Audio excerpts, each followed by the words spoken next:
సర్వశక్తులు కూడాను మనోభావం నుండి మనకు ఆవిర్భవిస్తున్నాయి. మనసును మనం ఫ్రెండ్షిప్ చేసుకోవాలి. ఆ మనసు యొక్క ఫ్రెండ్షిప్ అన్నింటికి మూల కారణంగా నిలుస్తుంది. భారతీయ సంస్కృతి యందు నిజమైన మిత్రుడిని సంపాదించుకున్నప్పుడే భగవంతుడు సులభంగా వశుడవుతాడు. శ్రవణం, కీర్తనం, విష్ణు స్మరణం, పాదసేవనం, వందనం, అర్చనం, దాస్యం, స్నేహం, ఆత్మ నివేదనం.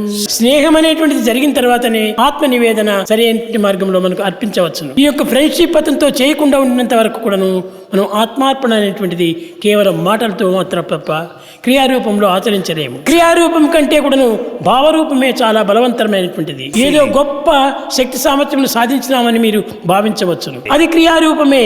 ఆ కార్యంతోనే అది అంత్యమవుతుంది. భావరూపం అనేటువంటిది అనేకత్వంతో ఏకమైపోతుంది. కనుక మనం భావములను, ఉత్తమమైన భావములను మన హృదయం నందు పోషింప చేసుకోవాలి.